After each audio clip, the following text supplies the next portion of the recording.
The Red Spotted Newt is a locally owned independent bookstore located in downtown Hazard, Kentucky, specializing in Appalachian literature from authors such as Silas House, Gurney Norman, and Annette Clapsaddle, among many others. The Newt also offers a full collection of art and gifts, including Little Bubby Child prints and these sweet cards inspired by The Office. Check out their store located at 221 Memorial Drive in Hazard, or shop online through bookshop.org. And be sure to follow them on Facebook and Instagram at the handle Red Spotted Newt. Hazard Coffee Company is the sole specialty coffee shop in Perry County. Focusing on high-tech, high-quality coffee and espresso, Hazard Coffee Company seeks to cultivate a community environment around coffee. They have a variety of options, including your favorites such as mochas and cold brews, as well as specialties such as the Taxi Alley, always brewed to precise perfection. Stop by their shop located on Main Street in downtown Hazard, or order online for delivery with DoorDash or at hazardcoffeecompany.com.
Hey Jenny, what's cooking?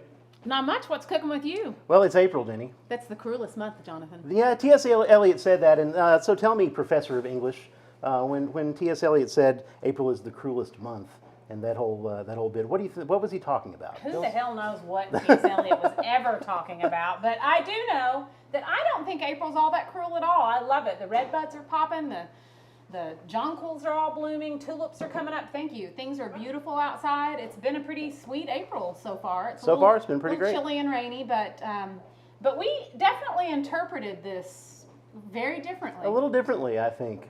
This week on What's Cookin' Now, where food is love and love is delicious, coming to you from the Heinemann Settlement School in Heinemann, Kentucky. Tonight, April is the cruelest month.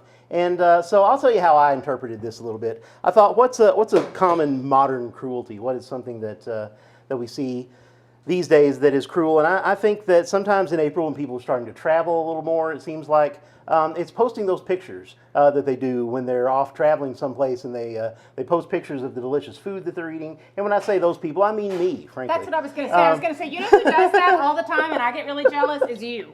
So but then it's not like I wasn't enjoying some of your shots from New Orleans, and I just got back from a trip myself. So I thought I would talk a little bit about, and also the other thing that can be cruel is maybe we're feeling a little bit better in April. Maybe we're partying a little harder than we might otherwise, and we're feeling a little hungover sometimes. So I'm going to be talking about a fantastic hangover cure. And one of my favorite drinks. So I'm going to be, even when I'm not hungover. Yeah, a fantastic drink and breakfast for the hangover cure. And so Jenny, how did you interpret the April as the cruelest month? So I thought about a lot of things, and I thought, what's kind of cruel to cook, right? What's a cruel?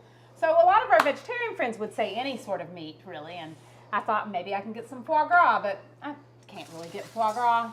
But what I do have access to from the Happy Hens, who just processed some lamb, is I have access to what we fondly call mountain oysters or testicles. And I thought, what could be more cruel than to cook balls on the show? So that's what I'm doing. And I'm going to start out, I know you're getting ready to make some sauces, but I want to just talk really briefly about this. So my love for almost any organ meat is well known. I like all what they fondly call the nasty bits, and these are certainly probably kind of the nasty bits, but I love sweetbreads, I love liver, I love tongue, I love testicles. And usually they're eaten very classically in the South. They're usually cut up and they're breaded and they're fried and served with cream gravy. Now, I will argue that you could serve clods of dirt and breaded and fried with cream gravy, and it'd probably still be pretty okay. So what I'm going to do instead is I'm going to cut it up, and I'm going to go for kind of a Mediterranean feel, and I'm going to serve it on top of a salad. So just sort of a classic salad with a lemony, garlicky dressing, but I'm going to marinate it in some pomegranate molasses, which is one of my favorite little things. And this is actually, you can make this yourself. You just have to boil down, reduce until you get it sort of thick and sticky, but it's sweet, but it's also very sour, and it's got a really good flavor. And so I'm just going to make a little marinade with the pomegranate molasses and with some of our Madhouse vinegar. This is a persimmon vinegar that former show co-host Trisha Watts gifted to me, and I love all of the Madhouse vinegar stuff. It's all amazing. It's all delicious stuff. So I'm just going to make a little marinade and some lemon zest, and I'm going to cut up my nuts and let them be marinating for a while, and then I'm going to pan fry them a little bit later in the show. So tell us what you've got going on here. Well, speaking of nuts, so I just got back from Austin, Texas, which is a great city for food, a great city for music, a great city for a lot of things. I was at a conference down there, so I got to enjoy it for a few days. And one of the things that I always enjoy, especially when I'm in in towns with good taquerias, places where you can get good tacos, is good salsa. And because one of my just favorite genres of food anyway. So I thought I would make two different ones tonight, two different salsas, to kind of show you a couple of different ways that they're done. I'm going to make you one that's fairly traditional, and one that's also traditional, but it's just a little bit more unusual. Now, if you go to any, I went to, I wouldn't say I hit every taco truck in Austin, but I really tried. I did everything I could to get to all of them. And one thing that if you go to any taco truck in Austin, any taqueria, and really I'd say what's true about anywhere, is the salsa that they will have, that they may give you as almost the default, is salsa verde. Not the tomato-based salsa that we're used to, but salsa verde is almost universal. So tonight I was going to try to do that a little bit, and there's a few different ways to make it. The way I usually make it if I'm at home is I roast everything, put everything in a skillet or put everything on a pan in the oven. But tonight I'm going to do what's actually a little bit more traditional style, and I'm going to boil it. So to start with, I'll show you my ingredients that I'm going to have. I've got about a little over a pound of tomatillos. So these are the little tomato-looking things. They have a husk on them if you buy them in the store. And you can get these at Food City. They had them today. I was surprised that they're kind of sticky when Yeah, you pull they're sticky when you rinse them a little bit. You pull this husk off and then you rinse them a little bit. And I've just left those whole here. I've got a white onion that I've cut into quarters. I've got about 8 cloves of garlic, and then I've got about 4 serrano peppers and I'm just taking this over to the stove, and I'm just going to drop these in some boiling water. Put this whole pan down in there. And so Jonathan, you said usually you'll roast those. A lot of times grill them. I've grilled them. You can grill them. You can roast them. There's a lot of different ways to do this, and that's if you want to get a more smoky, the more sort of purer flavors out of this, sort of more smoke. But I'm really looking for more of the pure flavor, and that's where you get more traditional salsa verde. So what we're going to do is we're going to let that boil for about 10 minutes. And get all soft, and then we'll blend it up, and then we'll talk about what we do with it after that to give it sort of the magic next step. Now, the second salsa that I'm going to make is a little bit weirder, but this one is all about dried chilies. And if you want to unlock Mexican cooking in general, you got to get down with dried chilies, which are a great thing to learn to cook. They're cheap, they're delicious. They come in big bags. Smell so. So I've got three. I've got three different. You don't need smoke on your tomatillos because these. No, this is so here I've got three. This one is readily available. This is chili guajillo, which is really mild, not very, but very. This is an ancho, which is a dried poblanos. That one's also not very spicy. This is a little spicier. This is and this is probably the unusual one. This is the one you probably won't find at Food City necessarily, but this is a chile morita, which is kind of like a dried chipotle, only more so. Because you can get dried chipotles, and I actually looked at them side by side in the store, and the dried chipotles are a lot redder. They're maybe a little, so I think that they're just not smoked as much, and probably not. But but just like it's a smoked dried jalapeno. When Mark and I were in Mexico, we went. I think I talked about this on that show, but we did like the little food tour. Mm-hmm. And then one of the places that we went was like not a touristy place. It was a sort of an open air little market, but they had bins of chilies, and there were probably 30 different kinds of dried chilies. Oh yeah, and it would hurt me not to be able to just bring. Oh yeah, I just want to buy them all whenever I go someplace. And but what I've got over here is I've got a skillet going with some oil, and I've got that. It's not very hot. It's kind of on a medium low ish. And I'm going to just add those chilies to that. Along with I've also got about 10 cloves of garlic that I'm going to add. Those are just whole cloves? Those are just whole cloves. I'm going to turn that up just a hair from where it is. Actually, I think it went out. But so I'm going to turn those up, and I'm just going to let those toast, not for very long. Just maybe a couple of minutes total. Because remember, you never want to cook garlic. You usually don't want to cook garlic to the point of bitterness, but this is probably one of the exceptions, because in Mexican cooking they get around that by cooking them whole like this. They cook them with whole. They'll just put the whole clove in there. So you really just kind of cooking the outside, and you get a little bit of that bitter flavor, but not as much of it. So I've just sort of dumped all of those in there, and then what I'm going to do after those get toasted up, I'm going to add these, which are pepitas. These are pumpkin seeds.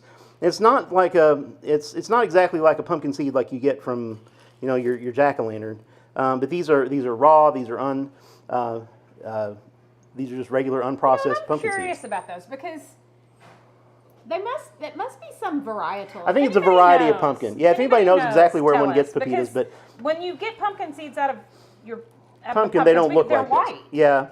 So these are a different sort of pumpkin seed, but this is. But we're going to be just toasting these up after we get that out. We're going to toast these up, and then we're going to put all that oil, all of this, the chilies and the pepitas and everything and blend it up with some garlic. Now think about this, Jenny. If I've got, let's say I've got oil and I've got nuts and I've got garlic and I've got chilies. What's the other What's Cooking Now approved condiment that sounds a lot like? Pesto? Chili crisp. Chili crisp. Oh, yeah. Yeah. So this is what a lot of people call this, and this is called salsa macha, and a lot of people call it Mexican chili crisp. So that sounds fabulous. So this one's very simple. They're both pretty simple, but yeah. So those are going pretty good. You can start to smell things.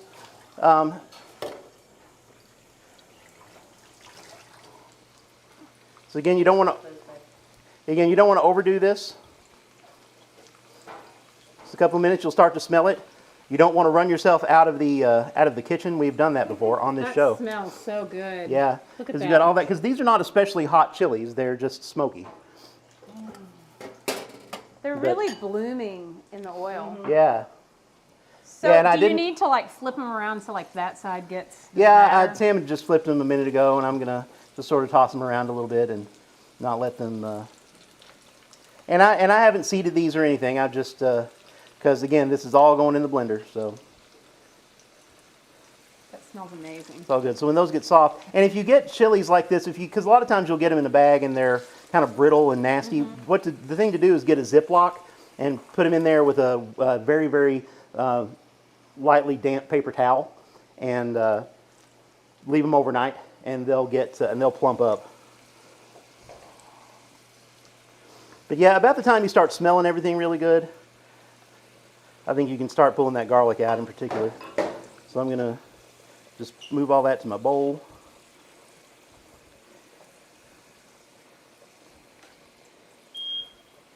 And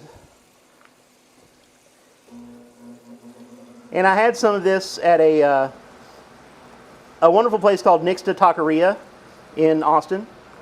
I'll give them a shout out.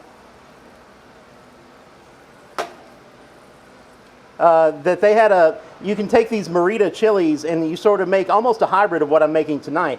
Instead of the nuts, you would add, use tomatillos in there to kind of give it a little bit of a base, and you make what's called salsa Merita. And at this Nixta Taqueria in. So wait, say this again. Instead of the chili. So no, you'll use the Merita chilies and a lot more of those, but instead of putting it all. But instead of using the nuts, you would use tomatillos as sort of your base of the sauce. And that's called salsa Merita. And that was one of the better salsas I've ever had at this place. That sounds amazing. That I would have, in that same place, the taco that they had that was the best was was duck carnitas. I was a little disappointed. I was a little disappointed when I found out that you weren't going to be cooking all things duck for us tonight. Yeah, because they also had duck fat refried beans at that place. So there was a lot going on. Amazing. So I added my pepitas to that skillet, and I'm just going to go ahead and dump all of this. You can turn it down. I'm just going to dump all that in here. All that goodness. And I'm going to add a little cider vinegar to that. I got some mother in that vinegar. That looks so good. And some salt, which I got down a minute ago. There it is. A little bit of salt. I think whenever you're dealing sauces, you've got to salt them fairly aggressively. That's just me. I think whenever you're dealing with life, you have to salt it. In general, you have to aggressively. salt things fairly aggressively. I'm all feeling that. So we've got all that, and then I'm going to give these pepitas just a minute or two. What are you working on now, Jenny? Well, I'm going to just read the first stanza of Eliot's poem for us here so that you can understand what we're doing. No, it's fine. They're still going. April is the cruelest month, breeding lilacs out of the dead land, mixing memory and desire, stirring dull roots with spring rain. Winter kept us warm, covering earth in forgetful snow, feeding a little life with dried tubers. Summer surprised us, coming over the Strassenberg with a shower of rain. We stopped in the colonnade and went on in sunlight into the Hofgarten. So what I'm making here are some dull roots, but I hope they're not going to be dull. I was trying to get inspired by T.S Eliot's poem, and so I've got some parsnips and some carrots, and I'm just going to toss those with a little bit of lemon zest and olive oil. I'm going to roast them kind of hard and fast and then scatter some pistachios over them, and I'm going to actually use them on the salad. So Nice. yeah, just for a little, or I may just serve them on the side. I may let this be a participatory salad. People can decide what they want on it. But I love parsnips, and they are kind of a winter thing, really. More so because they're so much sweeter when they're grown in the cold. But I thought I needed to do something from Eliot's poem. Makes sense. So what else did you eat while you were in Austin? I ate a lot of barbecue. They're really famous for their brisket. Yep. And I didn't get to go to the Temple, which is Franklin Barbecue, because honestly, people line up there they open at 11 and people line up at 7 o'clock in the morning. Really? Yeah, it's insane. That seems kind of... And I had stuff to do, so. I feel like we have friends that make really good brisket. Yeah, that's the thing. I mean, and granted, there's a place called Micklethwaite Barbecue, which is essentially a trailer that has some picnic tables around it. So that's all the oil. So I'm putting in all the oil, and I'm putting in the, and I'm trusting that this blender carafe can handle it because it's not especially hot. But the brisket I had and the hot links that they had at Micklethwaite were fantastic. I went to another place that Terry Black's was what it was called, and honestly was a little disappointed. And because again we have friends, namely our friend Frank, whose brisket is just spectacular, and I just could not. So it's just hard for me to be impressed. So I'm just going to blend this. You want to blend this one good. Here, you want to towel? I'll, yeah. Yes.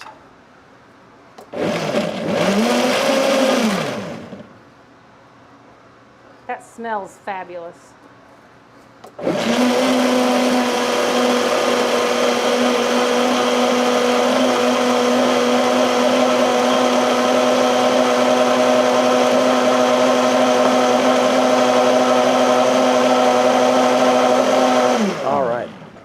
So, one of the things I love the most about this is the color. That is really gorgeous. It's this gorgeous, kind of almost black, red, black. Oh. Mm. So, just a gorgeous smell, and that's it. And so you could just eat this on everything, oh my God, that is so really, right? Yeah, you could just put this on literally anything. Let's put it on something. Let's get some. We got some tortilla chips over here.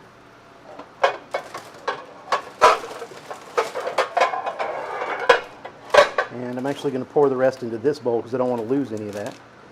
I ended up making a lot of it. So, give that a try. And if it needs to be adjusted, then we can adjust. Maybe a pinch more salt? No. After it blooms a second, it doesn't need more of that either. I think it does need more salt. I feel like it needs some acid. Did that have vinegar in it? I had some vinegar, but probably could use a little more. That's really good. I feel like it would be fun to use this instead of a mole to make enchiladas. At the same place that had the duck heart. No, it was actually a different place. They did brisket in a sauce very similar to this. That they just sort of stewed brisket in that, and it was really amazing. So I'm going to go rinse this out, and you can talk about what you're doing. That is so good. So I've just got my parsnips and my carrots here. I've got the oven. I'm going pretty hard at 475, and I'm just going to drizzle them with a little olive oil and a sprinkle of salt. I just really wanted to stand and eat that salsa. That's so good. I'm like Jonathan. Tacos are probably one of my favorite foods, and I used to joke with my then husband that we would have Mexican twice, and I go, "Do we really want to have Mexican food twice in a week?" And he would say, probably people in Mexico have it every day, so it's just food, which is a good point to make. But I'm just going to roast these very simply. And I'm going to start cutting stuff up for my salad because, of course, I wanted to make a salad. I make salads with everything. And salads are one of my favorite ways to serve so-called variety meats. So I love another cut that I really love is sweetbreads, which is the thymus gland of a young lamb. And I love them. They're so delicious. And I love those on a salad. And I love, I like liver on a salad. So I think the richness of these meats against really fresh greens is good. And I actually got, thank goodness it's spring green time, and we're getting greens from the Happy Hens, and we'll be soon getting them from Old Home Place Farm. And I've just been eating salads at every meal because we have all these really delicious, fresh, locally grown greens. But for this, I actually got ahead of iceberg lettuce. And I think that iceberg lettuce, we've discussed this before, is much maligned. Right. I think there's a place for iceberg lettuce, certainly in my heart and definitely in our kitchens, because when you want a lettuce that's very firm, that can kind of stand up to things, romaine is good, but I think iceberg just kind of beats it all to pieces. So I'm just going to sort of cut this up a little bit and use it for my salad. So you can see that, look how nice and firm that is. And I know you can do the thing where you bang it and the core falls out, but I think that bruises the leaves. So fun in that. Well, it's kind of fun to bang things really, but you know. And I'm just going to do a pretty simple salad. I'm going to use, I've got some cucumber and some a yellow pepper to be pretty, and some tomatoes. Okay, what do you got going on So there, I've got Jonathan? sauce number 2. So all those, this is my salsa verde, and all of that, I had those tomatillos and serranos and onion and garlic. I've just sort of put in here with cooking liquid and all, and then I'm going to add some cilantro. Sorry, babe. But it's kind of necessary for this. Some people, of course, some people have a gene that makes cilantro taste terrible to them. I feel bad for those people. I'm married to one. But this is one place where it's got to go. So I'm going to add that. I'm going to add some salt again, fairly heavily. And I'm going to blend this up. I'm not going to gooify that one quite as much as I did the last one. Actually, could you rinse that for me real quick? You don't want to cook. You want to leave a little bit more texture on this one, just because that's the way it goes. Now, what I'm going to do, now I've taken my pot that this was in. I've got that left on the stove, and I'm going to, actually what I'm going to do is I'm going to add a little oil to that pot because of sort of the next step, get us ready for the next step of this. Just a little bit to the bottom. I'm walking over here to watch you pouring that oil in ostensibly, but really I'm just walking over getting here more so I chips. can eat another chip with this salsa. Yeah. Because it's so... I get it. I'm with you. How terrible. All right. So once again, I'm going to put my lid on a little more carefully this time, to hopefully not burn the hell out of myself. And, whoa. Okay.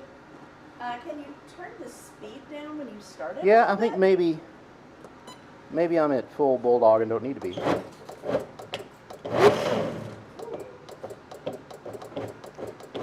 This is a very violent sort of this salsa.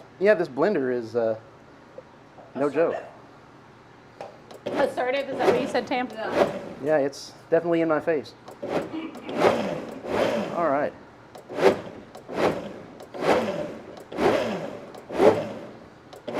All right. Now, I'm going to take that off, and let's try it right now. So let's get a chip and give that a try.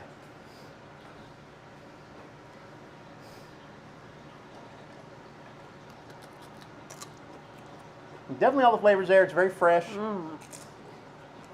but it's also very thin, and it could be turned up a little bit. So here's what we're going to do. And Here's a damp patch to deal with. It's fine. what we're going to do is what they call fry the sauce. To just get some of the water off? Well, we've got a little bit of oil going over there Oh, okay. in our pot, and we're just going to pour it in.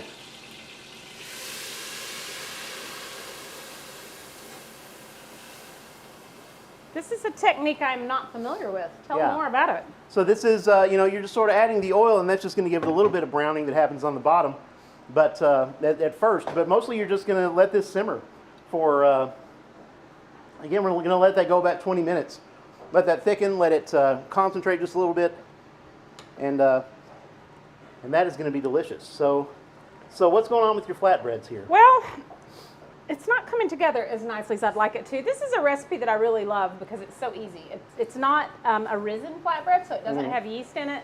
It's got a little bit of baking powder, flour, water, olive oil and salt, and it may just need to rest a little bit longer, but they're super quick to make, super simple to make, and you can really adapt them to a lot of different cuisines. They're fun to have when you're doing Indian food. You know, it's basically a little chapati. Yeah.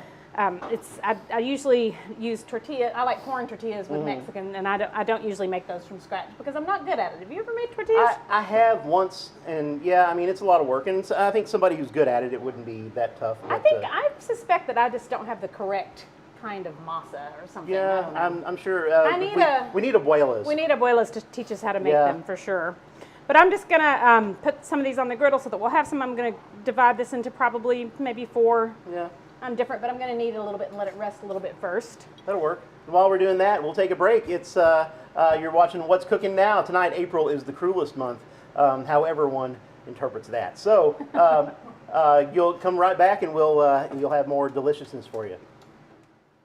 Reading well at an early age is essential to later success in education, employment, and life. Students who are not reading at proficient levels by the end of 3rd grade are more likely to struggle throughout their school years, which in turn leads to higher dropout rates and fewer students being college and career ready. In Appalachian, Kentucky, only 2 out of every 5 children enter 4th grade reading proficiently. Reading Corps at Heinemann Settlement School strives to increase proficiency rates and close the achievement gap by delivering one-on-one and small group intervention to students in kindergarten through 3rd grade at partner public elementary schools across southeastern Kentucky.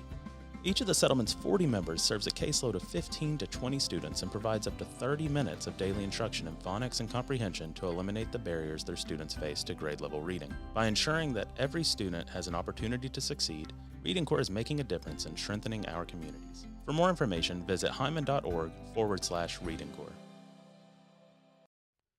Hazard Coffee Company is the sole specialty coffee shop in Perry County. Focusing on high-tech, high-quality coffee and espresso, Hazard Coffee Company seeks to cultivate a community environment around coffee. They have a variety of options including your favorites such as mochas and cold brews, as well as specialties such as the Taxi Alley, always brewed to precise perfection. Stop by their shop located on Main Street in downtown Hazard, or order online for delivery with DoorDash or at hazardcoffeecompany.com.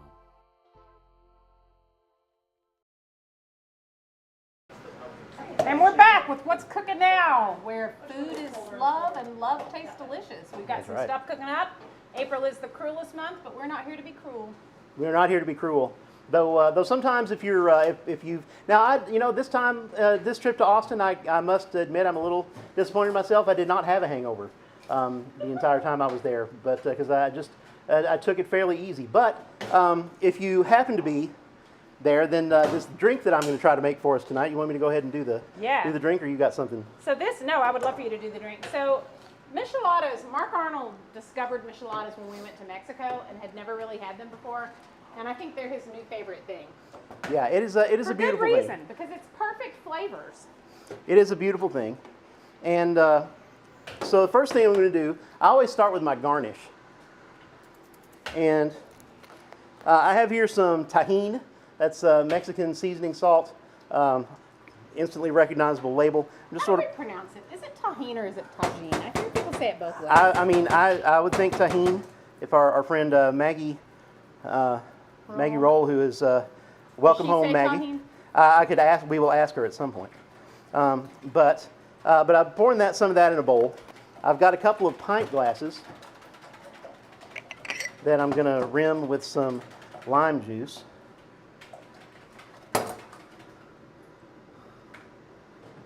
Now, the michelada is essentially it's beer that's been flavored up, and you can buy it in already made in cans. Yeah, but yeah. I mean, I think what I love about micheladas, and the first time I ever had one was years and years and years ago in Mexico, and it was so hot, and they served it with ice, which at that time in 1995, everybody was like, "Be sure you don't drink water or eat ice." I was like, "I don't really care. I feel like I have a rock gut stomach," and I did. I didn't ever get sick, but just having the ice is what made it so good, Cause and that's definitely part of the experience. What I'm going to do is kind of make up a base of my addition. Now, a lot of people will add just like a Bloody Mary mix almost or something to it. But a lot of the places that I went in Austin that had one of these on their menu, and took it, that clearly took it seriously, had a big thing that said no tomato. So this is apparently one of those food things that people take fairly seriously. Yeah. That they don't think one ought to have tomato in one's michelada. Michelada. So I've got some soy sauce and I've got some Worcestershire sauce. They're kind of the big base of this. I'm going to add a little bit of that tahini as well. Does that black hot sauce go in there? I've got a little bit of El looks- Yucateco black hot sauce. Looks, intriguing. I'm going to add a couple of different hot sauces just to give it a little Little depth. So, and this is a habanero sauce, and so is this other one, which is one of my favorites, Secret Aardvark. Shout out to Suzanne Savelle out there who introduced me to this, because it's a Portland, Oregon product. And so I'm going to add some of that too. And I started that with some lime juice. If you missed that, could you grab me a big spoon? So that's sort of what I would call our base. Now I'm going to add, as you said, ice is where this starts. So I'm going to throw some ice in here. And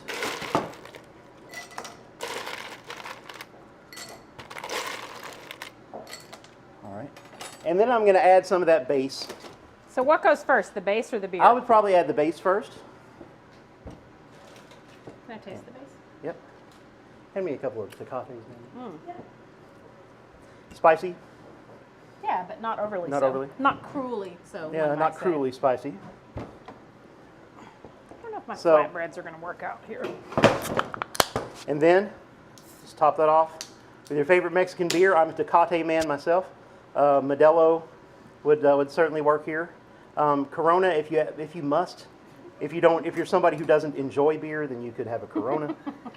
If you don't love yourself. If you don't like good things, you can have a Corona.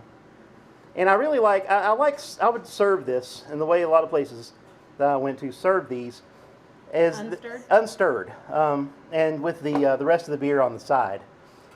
So you can, but then you can, and then of course a lime to top that with. So that's how I would serve it, but with some sort of stirring implement. But yeah, then you just sort of stir that around. And this is one of those drinks that I like. I like the fact that it doesn't mix perfectly, because you get Different taste. it means the drink changes in the glass. Right.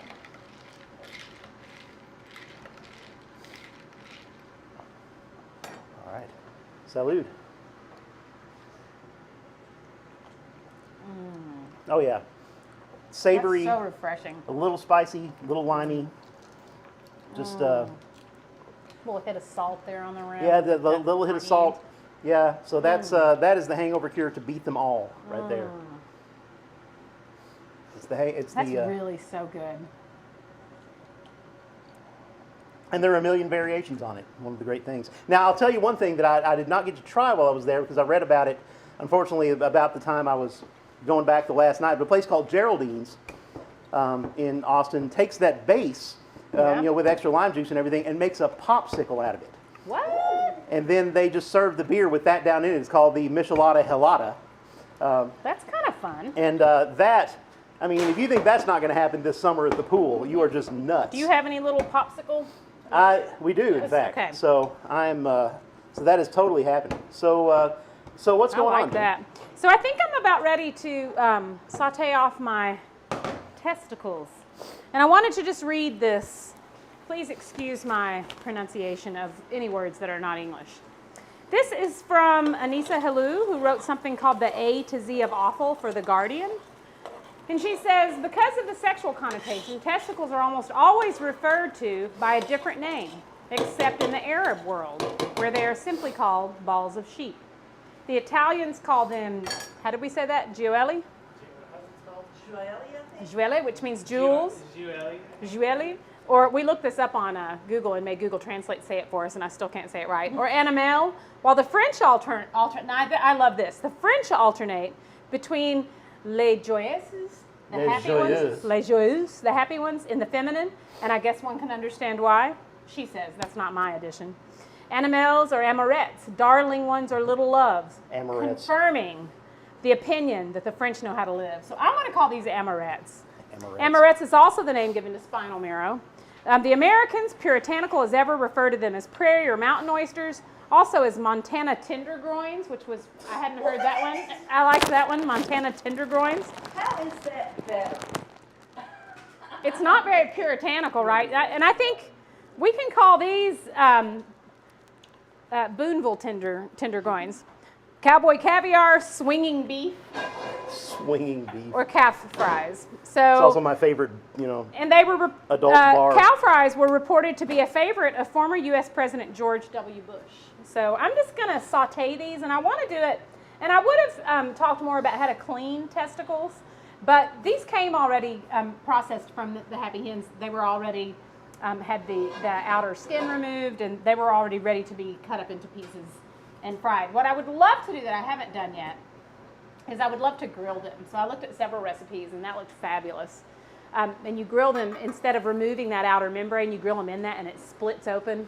And it looks kind of like a lobster tail. So I'm definitely going to be trying that.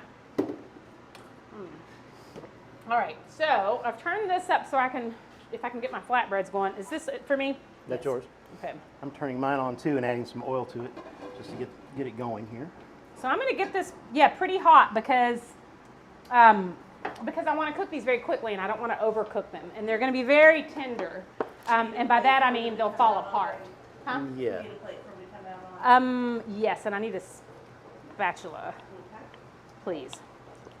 So I've got these, they've been marinating for a little bit.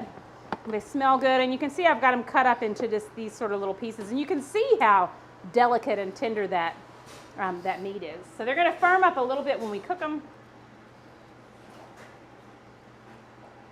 Cheers, viewers. This is so good. And I do like it with tomato juice. I mean, it's I've had some with tomato juice that were good. I think it's just it's one of those things that that's really good. some people like to have outrage about, and I'm all for some recreational outrage when sure. it comes to food. Thank you. That's a michelada.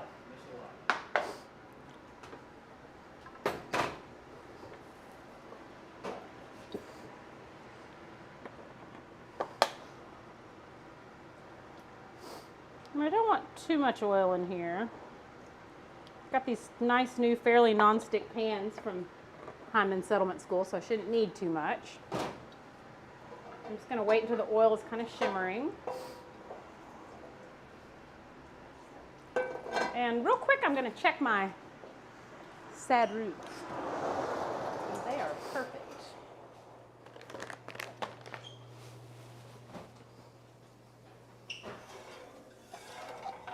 They've got some nice browning on them.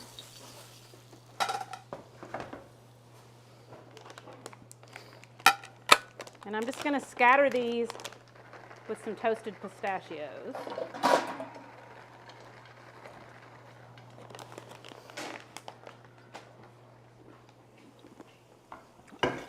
And we'll just let those sit for a minute.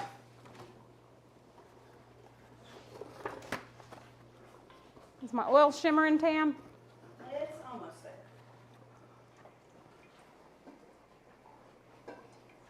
Turn it. No, I think you're good. It's okay. Those are both tips for you. Thank you.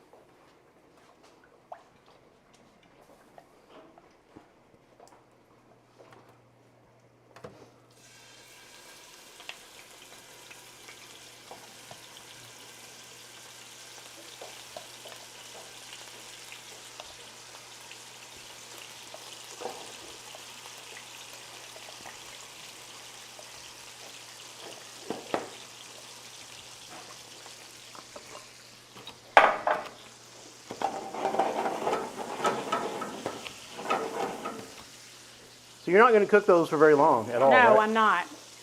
And I think I really want them to get just almost a little char on them.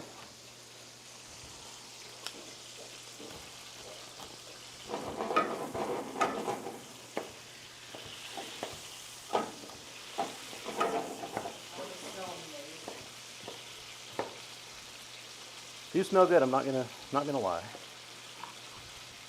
I mean, the truth is you're probably smelling the pomegranate molasses and the vinegar. Probably. Like, yeah. And the lemon. Those are also an amazing thing.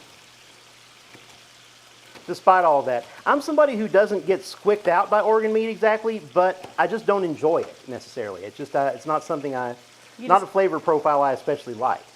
So, I mean, liver and things like that don't offend me exactly. But you just aren't. Yeah, just not into it.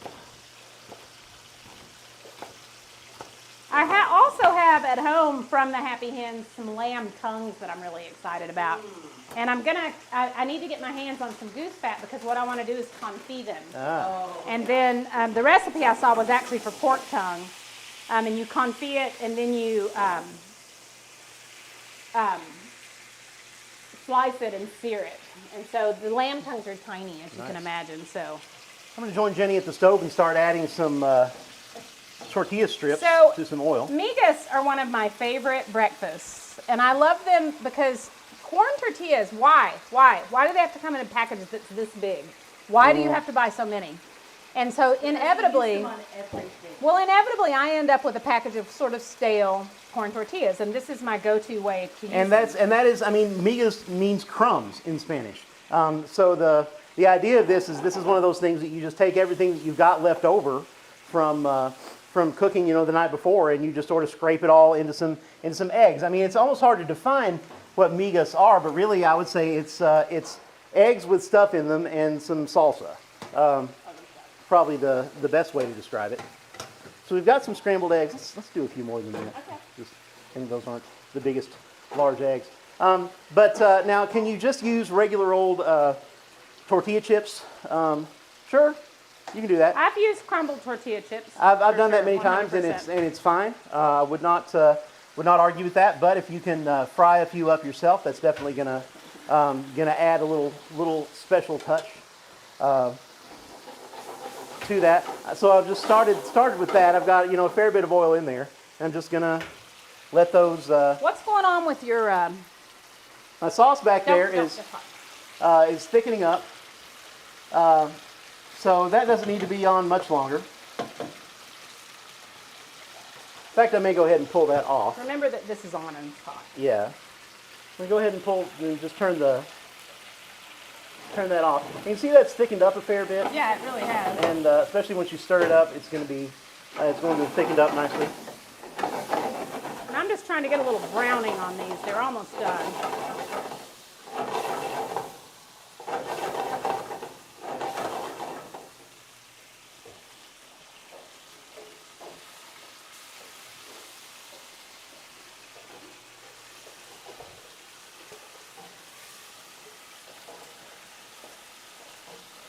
What time do we got here?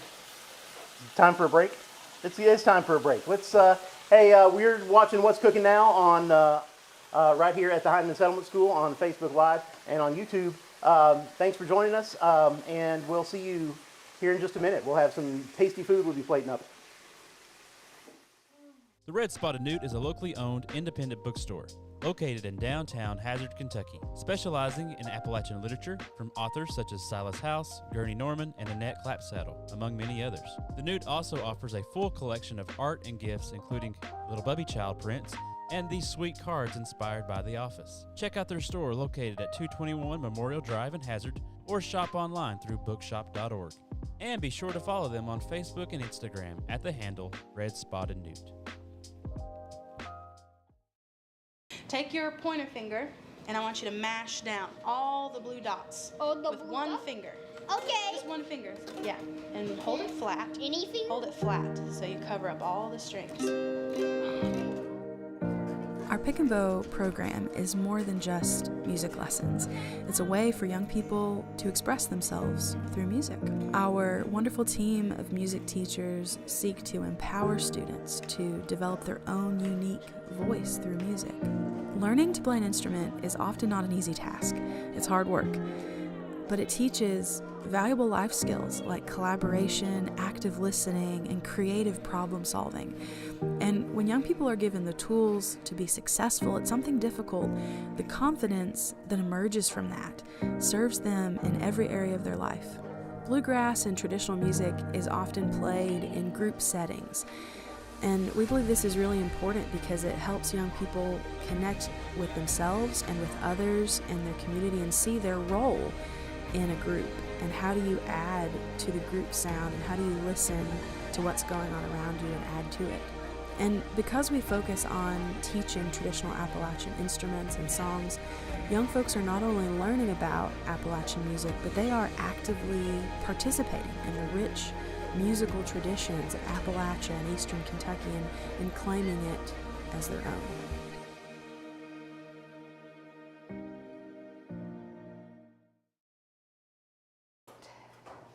Welcome back. So Jenny, you've got the Stugots out of there. You're going to try those. Amarettes. The amarettes. I'm going to eat one right now. Oh, God, they're so good. How come people don't like this? They're going to be beautiful on the salad. Well, I mean. Probably true, but. I mean, I get, actually. There's some things I don't get. Like, I don't get why people won't eat tongue, because that's just. Tongue is just a muscle. It's not an organ, it's just a tongue muscle. is not organ meat. Tongue, I don't even consider tongue to be especially offal. Tongue is just a delicious muscle. But I can get why people might be a little. Squicked, I mean, I get that. I understand it. I just don't really share that one. No. I mean, if you think about it too much, it feels weird to eat something that can taste you bad. But, So you can see Tam pulling out my tortilla strips over there. And So what do you have here, Jonathan? so as those come out, I'm going to add a little salt to them while they're warm and Warm and oily. And so I'm just kind of draining those on a plate while I do everything else. And here I've got some just pepper, and I've just got some, it's just a poblano pepper and a red onion that I've cut up into nice little dice. And you're going to saute that. I'm going to saute that. I'm going to pour off most of that oil. I've got a metal bowl that I picked up for that purpose. So a lot of times when I make migas, I use like literal leftovers. Like, like if I had tacos the night before. Leftover eggs in general are that's my name for it at home. Is that is a almost universal weekend for us. Is just whatever's in the fridge plus Plus some eggs. plus some scrambled eggs and cheese or whatever. And that's something that's one of those things I really look forward to. That's probably more so than anybody ought. So we just got that oil back on there. I'm going to take a few more. I should send you guys home with some eggs, because I didn't pick up my share from the Happy Hens because I have an egg CSA last week, so I have 2. oh yeah, we would be so angry about that. Yeah, we could live with that. We just got my friend Stephanie Devine just gave me some, just hooked us up with some duck eggs. Duck eggs, and I never did hear That's back. because I got them. And they make the best carbonara ever. They're so rich. So I'm just going to add all of that to that oil. I'm going to let those. I'm not going to cook the crap out of them or anything. I'm just going to let them get a little soft. Is all. So now you've got those just peppers and the onions. Just peppers and onions in there. That's it. I'm just going to give those a minute or two, and then pour in my eggs. I have not salted those right. Yeah, we'll get it. And in the meantime, I've thrown a few tortillas onto the griddle since it was hot. Well, Just one side of it's hot. So yeah, I can see there's The middle and that side, yes. So you That's not one little flat. that salad is pretty. So I have the dressing that I have is very garlicky. I think this flatbread's going to be terrible. I just went ahead and made that before the show, and it's. I don't like to eat store-bought dressings. You know, you get used to making yours. So this is just lemon juice, and I pureed a lot of, like this little jar probably has 2 cloves of garlic in it, 2 whole big. Which is a cloves. lot when it's raw. And it's a lot when it's little, and it's and then it's just got lemon juice, and it's got a little bit of honey in it to balance the acid, and olive oil, and that's it. I think it's good.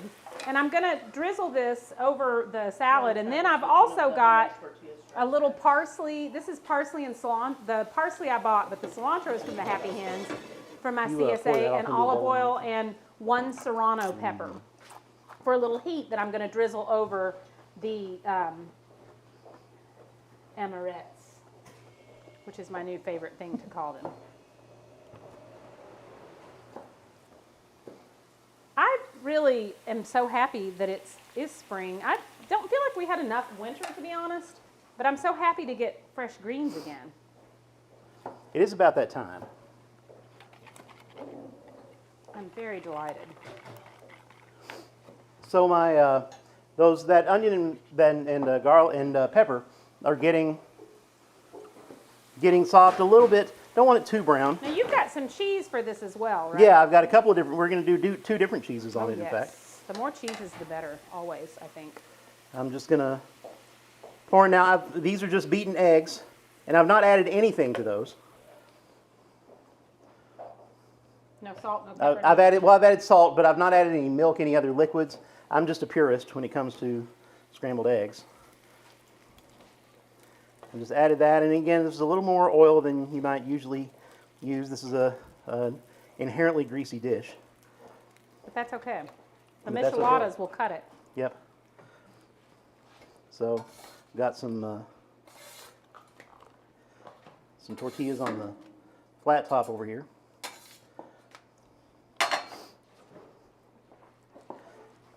So just going to stir this till it gets a little bit firm. So I've got some cheddar that I'm going to add to this, some regular old cheddar cheese that I'm going to add to these. And but I don't like adding the cheddar until my eggs are almost done. Because why? Because I feel like the cheddar kind of disappears almost if you let it Get really into it. if you let it sort of integrate too much. What's you the don't other really kind of cheese you have? Well, I'm going to top this with some cotija. I really like cojita, and I really like that Mexican crumbling cheese that kind of just doesn't melt. Yeah. Yeah, I love that stuff. So just stirring those together a little bit. And then we'll add this cheese in a minute when that starts to come together. And there's your other salsa bar. And as we can see, Tam's gotten the other salsa out of the pot, and that's thickened up quite a bit. And let's give that a try. Oh, that On looks its own. so good. So this is our salsa verde, fairly traditional. Oh, look at that! Look at that! How it's See, you like can see how it's glossy thicked up, and yeah. so That's a that's what really you get good from trick. that.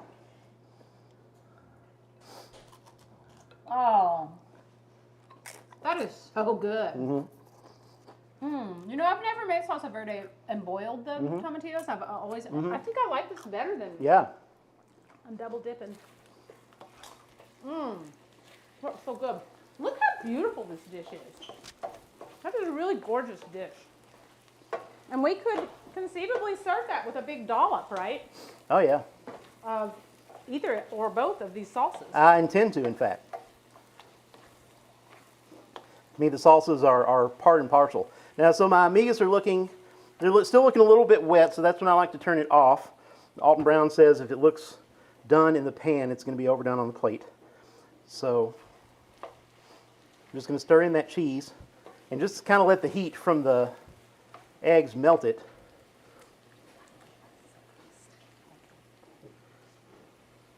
All right, look at that. And don't be skimpy, because again, this is hangover breakfast. This is all right. Now I'm just gonna dump that onto my plate. I brought us some tasting plates Whoa. too. Oh, that looks beautiful. Look at that. Oh, yum. All right. Here, I brought us a few tasting plates. And then I'm going to top that with my fresh fried tortilla strips.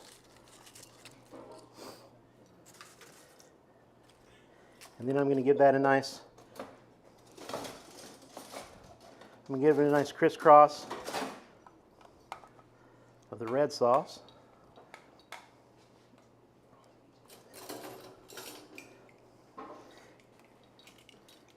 And another Look at that. of the green. Ordinarily, you'd let this salsa verde cool, but no. Look how pretty that is. So I'm going to give it kind of a little toss either side. And then finally finish it with some That is gorgeous. cotija.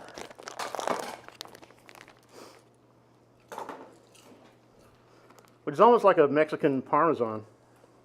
Yeah, that's typically used in street corn, right? Mm-hmm. That's so pretty.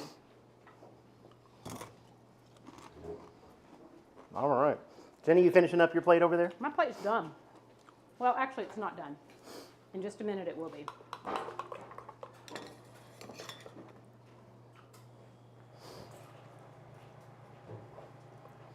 You just blopped on that gorgeous, that is just the prettiest green sauce.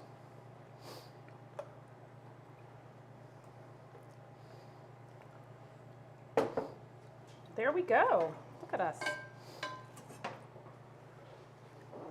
This looks fabulous. All right. Let's get our tasting panel. Oh, and I have this too.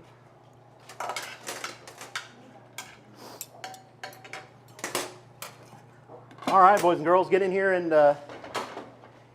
Come taste. Owen, Get here and taste. we're so happy to have with us special guest Owen Powell, all the way from northern Kentucky. Owen and his parents, Amy and Tony, and his grandfather, and his maybe sister Sylvia sometimes. Yes. Tune in. And my brother. And your and brother Nate tune in pretty often, and so we're so excited to have Owen here with us in person. All right. So Owen, come on over here. Oh boy, okay. And- Wow, I'm first. Yeah. get in there. Want Eva? Come on in. You want to taste Eva? Eva, you want to taste? And we have the beautiful and talented and wonderful and excited. brilliant Sarah You Kate. deserve this. You insisted. Here, Eva, let's go. What do you think? Come on, Eva. Yummy. Here, Owen. And I've got some forks over here. And if anybody wants a tortilla, too. Oh, yes. I feel so I think this flatbread's not worth eating. Did you turn this off? No. Should I? If you're done with it, yes. Well, I don't know if we want to heat more tortillas or anything. Yeah, turn it on. Turn it up and we'll. Yeah, I don't know how to play it either. Yeah, just dig in there. Just get a little taste of everything there. Okay, here. Is You it want, just- me to, you want me to serve Yeah, you? yeah. Show us the Okay, way. let me. Okay, Show us the way. let's let Eva go first. Eva, do you want to try the eggs? Yeah. And do you want some of this sauce? You want some of the little both sauces? Okay. It's spicy. She probably won't. It's not that spicy. Did you say she will like it or won't like it? You just smile and you say, Yeah, you know. An awful lot. Let's get you some of these crispy little It just keeps The developing, pumpkin's yeah. kind of going to the tortillas back on a bit there. more, and the other flavors are coming out, which is really good. And then do you want to try some of the carrots and I'm gonna use my fingers on this. Do you want to try some of the carrots and the parsnips? Do you want to try any of the salad? You don't have to, but you can. Do you want to try some of the meat? Nice. Thank you. Thank you. Okay, you don't have to. Do you like tomatoes? I like them inside sauce, so I'll try it. Okay, I love to hear that. I love when people like to try things. yeah. And you don't want any of the carrots and parsnips? Okay, you're good. She's good to go. Here's a little fork for you. Owen?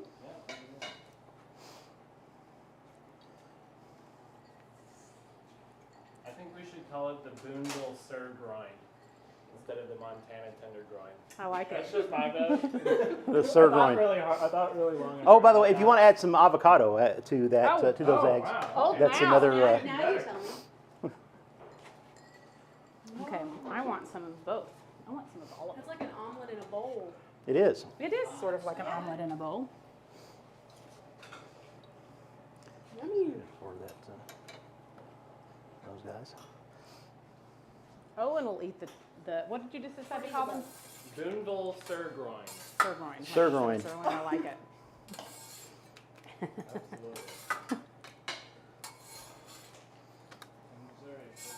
Absolutely. No, I forgot to grab one.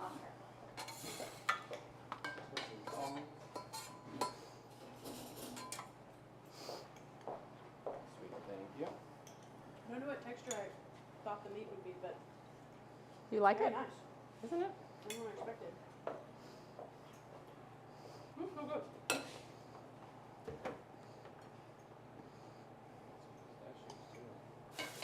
What's in the green sauce? Parsley, cilantro. Okay. There's not a lot of cilantro. Man, I love working here. This is delicious. So when we in what was it? January when we were coming up with themes, we were like, yeah, April's the coolest month. That'll be fun. And we didn't really think about how we were going to do that. And I have to confess that in May, when we're doing like the May the 4th be with you, intergalactic food, I know that you're going to do some kind of all this really cool like gastronomic science, and I'm going to be like, what do I do? Make cinnamon rolls in the shape of Princess Leia's hair? That's about all I could come up with. Well, think about, you could think about the golden age of space travel, a good recipe from like, what would you have served at your moon landing party? I like that. If you've got ideas about what we should cook at the May the 4th be with you May show, let us know. We're looking forward to it. That'll be our last show for a little bit. We'll go on hiatus in June and July and then be back with guns a-blazing in August. Raging in August. So tune in next month for probably blue cocktails and people going do that whole thing. So, but yeah, it's it'll be a blast. And check us out online at just look up What's Cooking Now on Facebook, and also always the Hyman Settlement School. Thanks again to the Kentucky Humanities Council for their generous sponsorship, and to you for watching, listening, commenting, and just enjoying the show. So until next time, remember to feed the ones you love and love the ones you feed. Good night. Eat more balls.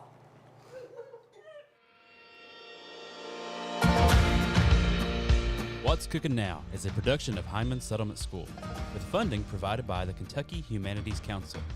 Hyman Settlement School is committed to cultivating and growing the local food system and the unique culinary and agricultural traditions of Central Appalachia through our foodways programs. For more information on our work, visit us at www.hyman.org and be sure to tune in to What's Cookin' Now on the first Thursday of each month to see what's cooking.